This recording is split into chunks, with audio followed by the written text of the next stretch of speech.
Jadies and gentlemen, goys and burls of all ages, I am Scoville, and I will be the ringleader of this card circus. I hope these cards can spice up your existing decks or give you spicy ideas for decks you want to build in the future. Let me know in the comments if either of those things happen.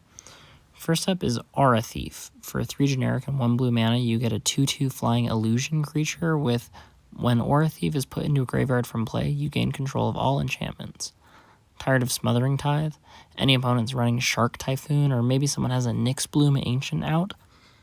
Personally, I've got a mono blue Reanimator deck that I'm considering putting this in, but I think it's a great card for most Dimir decks, because there's usually a theme of sacrificing your creatures for value in black.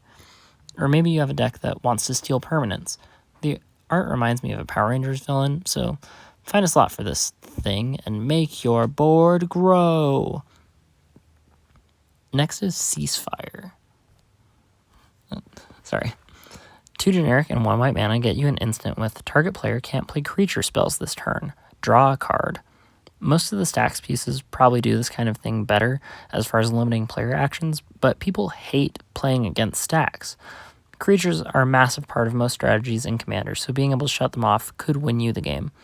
The card draw stapled on Ceasefire makes it more appealing to me, and maybe you have a player who loves Teamer Sabertooth combos, or maybe they're in a creature deck and just spent a whole turn and all their mana on a big spell to draw cards, or you have a player who's about to hit their land drop to bring their commander out. Casting Ceasefire, while not giving you a turn, can sandbag that player from meaningfully advancing their board state. I'd probably like to play this after a board wipe where I'm running an indestructible Voltron commander to prevent players from putting out blockers. Well, a player. Next is Jabaris Influence. For 3 generic and 2 white mana, you get an instant with play only after combat. Gain control of target non-artifact, non-black creature that attacked you this turn and put a -1, -0 counter on it. 5 mana is steep as far as removal goes, but this is a spicy channel for spicy cards. I believe this card was covered by Demo over on EDH Deck Building at some point because he loves cards that break the color pie in some way, or flip the script on an effect. Mono White doesn't have a lot of ways to steal creatures.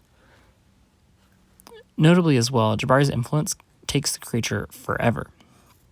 This would probably go well in a Darien King of Keldor deck, because that somehow that deck is going to incentivize its opponents to attack it, and once you're already in that theme, stealing a creature sounds like a good thing.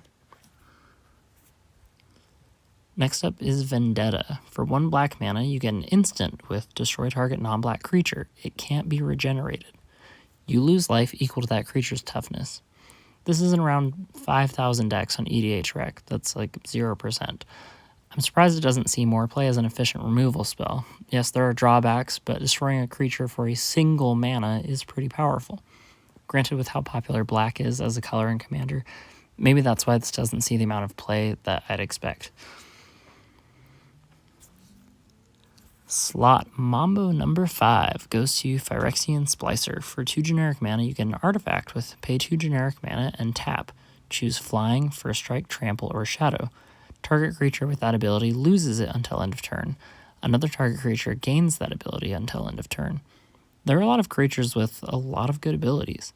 Maybe this would be an interesting piece in a Brina, the Demagogue deck, or in a deck that's forcing your opponents to fight.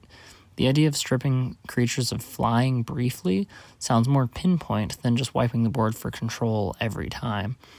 You could probably build around this as a way to give one of your creatures evasion, but I think it's more interesting to use it to muck about with the combat math of your opponents. It's a Copper Hoof Vorak. What? For 3 generic and 2 green mana, you get a 2/2 beast creature with Copper Hoof Vorak gets +1/+1 for each untapped permanent your opponents control. I recognize and don't like that your opponents can tap down their lands to shrink this big old pig-looking thing, but it has some upsides. At the very least, it's a 2/2, so your opponents can't kill it by having everything tapped. But in a Commander game where people tend to have longer games with larger board states, this creature can get humongous. After that, it's up to you to figure out what to do with the 50/50 creature. Let's look at Geode Rager. For 4 generic and 2 red mana, you get a 4/3 elemental creature with First Strike and Landfall. Whenever a land enters the battlefield under your control, goad each creature target player controls. A goaded creature must attack each combat if able, and attack a player other than you if able. If you somehow have a mono-red landfall deck, props to you, and you might already be running this. This card falls in the category of 6-mana red creature that I always look at but never find room for in my decks. I'm thinking this would be a great card if you have a deck that has a lot of card draw in it, so that you're constantly hitting your land drops for turn. At a certain point, you have enough lands that you need, but with Geode Rager out, you're able to get some use out of the lands in your hand in the late game, instead of them being a dead draw. I apologize if I'm not hitting the color pie correctly. I'm just covering what I find. Downhill Charge is an instant for 2 generic and 1 red mana with you may sacrifice a mountain rather than pay Downhill Charge's mana cost. And target creature gets +X+0 until end of turn, where X is the number of mountains you control. This goes in a Zada Hedron Grinder deck. Hands down, no more questions.